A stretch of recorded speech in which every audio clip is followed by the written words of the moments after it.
Olá, meu amigo, olá, minha amiga, tudo bem? Hoje o nosso Chega Mais Perto especial de Páscoa e também de Semana Santa. Tem uma mensagem muito importante com base em Lucas, capítulo 23. Prepare o seu coração, pegue a sua Bíblia, a minha já está aqui, já está aberta, preparada para a nossa meditação de hoje. Hoje eu quero conversar com você sobre o que aconteceu ali depois que Cristo morreu na cruz e aí então veio o seu sepultamento. Queremos falar um pouco sobre esse momento da paixão de Cristo, está bem? Por isso, eu convido você então a ler comigo Lucas 23, do verso 50 até o 56. É uma leitura um pouquinho longa, mas vale a pena a nossa leitura nesse instante. Vamos ler. E eis que certo homem chamado José, membro do Sinédrio, homem bom e justo, que não tinha concordado com o desígnio e ação dos outros, natural de Arimateia, cidade dos judeus, e que esperava o reino de Deus.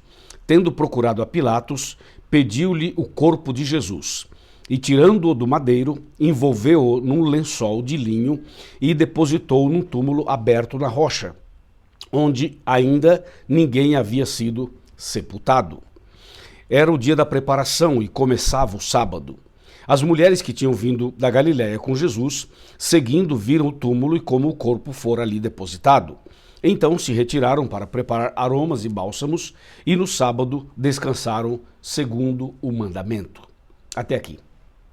Bem, na mensagem de ontem, nós analisamos o que aconteceu na cruz, quando Cristo Jesus morre na cruz, dá a vida por nós, paga o preço do nosso resgate naquela rude cruz. Tanto o sofrimento que ele passou, tudo o que aconteceu por amor a nós. Foi a revelação da paixão de Cristo para com cada um de nós. E Jesus pagou o preço e morreu em nosso lugar. Isso nós vimos na nossa meditação de ontem. Mas hoje nós estamos diante de um texto que mostra que Jesus morreu na cruz. E aí então um homem chamado José de Arimateia, uma pessoa de posses, uma pessoa que tinha uma condição financeira boa, e diz a Bíblia que esse homem era um homem natural de Arimateia, cidade dos judeus, mas que esperava o reino de Deus. Ou seja, era um homem justo, era um homem fiel, era um servo de Deus, era uma pessoa que tinha o temor de Deus e que sabia que aquele homem que estava morto na cruz não era qualquer pessoa, mas era o Messias, era o Emanuel, era Jesus Cristo, era o nosso Salvador. Então ele pede autorização, então ele pega o corpo de Cristo e sepulta numa sepultura, como diz o texto, que fica numa rocha, uma sepultura nova, onde ninguém, portanto, havia sido sepultado ainda. E tem um detalhe aqui no verso 53, que fala assim, e tirando-o do madeiro, envolveu-o num lençol de linho e o depositou num túmulo aberto na rocha. Bom, você vê o cuidado, o capricho, né, o carinho e a valorização que José de Arimateia deu a Jesus, coisa que Pilatos não fez e que as outras pessoas também não fizeram. Mas esse homem teve todo esse cuidado, todo esse capricho para pegar o corpo de Cristo, envolvê-lo num lençol de linho, colocá-lo numa tumba onde ninguém havia sido ainda sepultado. Todo esse carinho para com o corpo de Cristo Jesus. Isso é muito emblemático, né? Isso revela profundamente o que estava no coração dele. Isso mostra profundamente que era um homem realmente que tinha o temor de Deus no coração. Aí vem o verso 54. O verso 54 fala que tudo isso aconteceu no dia da preparação. O verso 54 fala assim, era o dia da preparação e começava o sábado. Então, na sexta-feira foi quando Cristo morreu, ok? E aí era o dia que antecedia o sábado, que é o quarto mandamento dos 10 mandamentos. Então, Jesus é sepultado na sexta-feira, no dia da preparação, ok? E aí, o texto bíblico diz que as mulheres que tinham vindo com ele da Galiléia, com Jesus, seguiram e viram o túmulo e como o corpo fora ali depositado. Elas seguiram todo o processo, viram o sepultamento, Jesus sendo sepultado ali. Aí diz o verso 56, fala assim, então elas se retiraram para preparar aromas e bálsamos.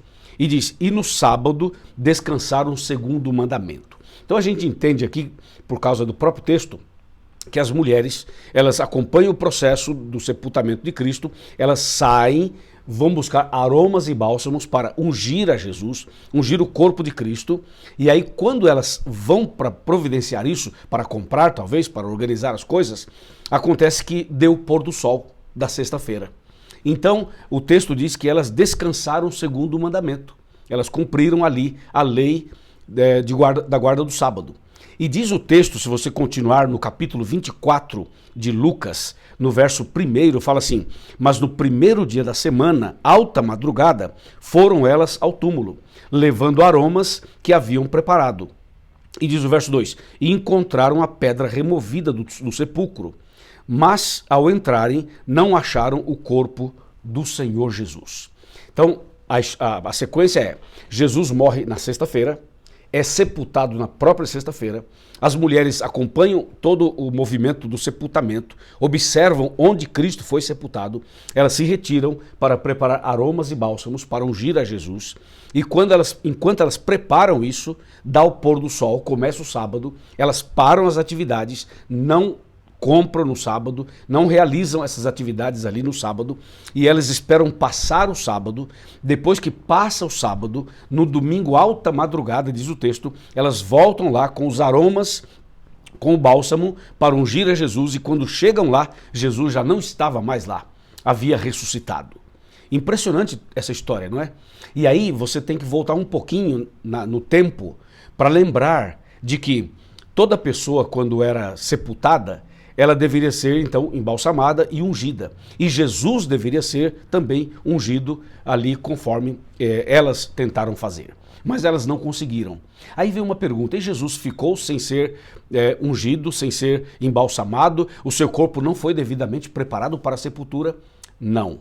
Você lembra que naquele jantar na casa de Simão, como está em João capítulo 12, quando Jesus é convidado para um jantar, e ali na casa de Simão, várias pessoas eram convidadas, e aquela mulher pecadora, a Maria, ela vai sem ser convidada e ela leva aquele perfume, aquele vaso de alabastro com perfume caríssimo, e ela quebra aquele vaso e ela unge a Jesus naquele jantar. Pois é, aquele jantar foi mais ou menos uns 6 a 7 dias antes da morte de Cristo, ou seja, um pouco menos de uma semana.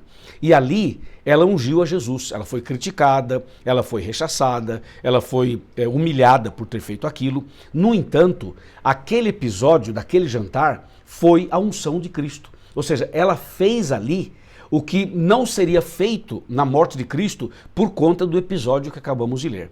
Então, se ela não tivesse feito aquilo naquela noite, naquele jantar, Jesus não teria sido ungido para a sua morte ou na hora da sua morte. Entendeu? Então veja que as coisas todas vão se encaixando.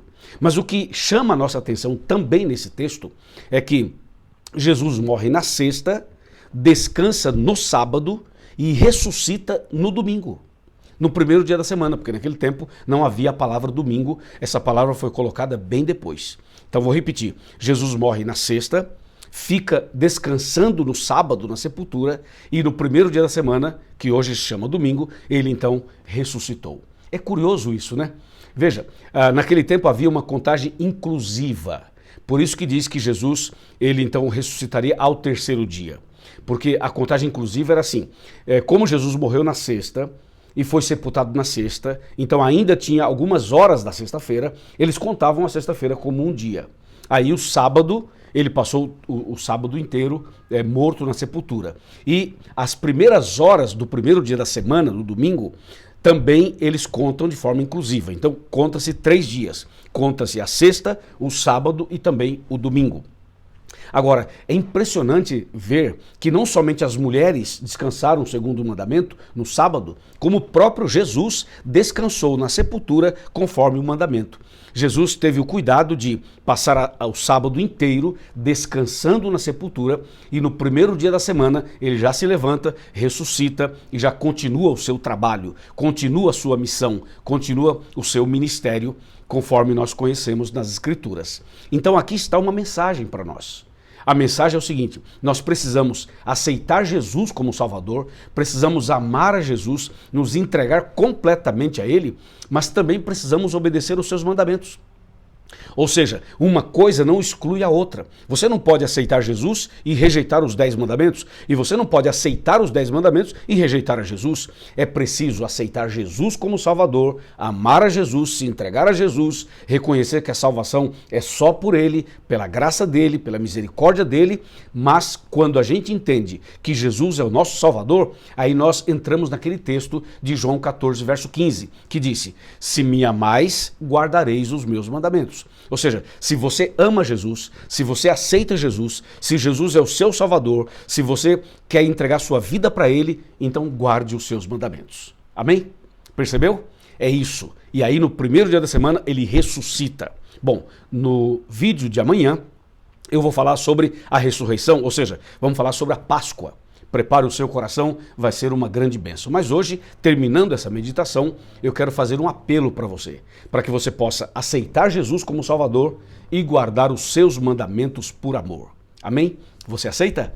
Se você aceita, meus parabéns, eu vou orar por você. Não esqueça que hoje é sábado e que nós precisamos adorar aquele que morreu por nós na cruz do Calvário. Eu convido você a ir a uma igreja adventista do sétimo dia mais perto da sua casa. É isso mesmo. Eu estarei na igreja adventista central de Sorocaba. E se você mora em Sorocaba e região, é o meu convidado, é a minha convidada para estar conosco nesse culto de adoração ao nosso Deus no dia do Senhor.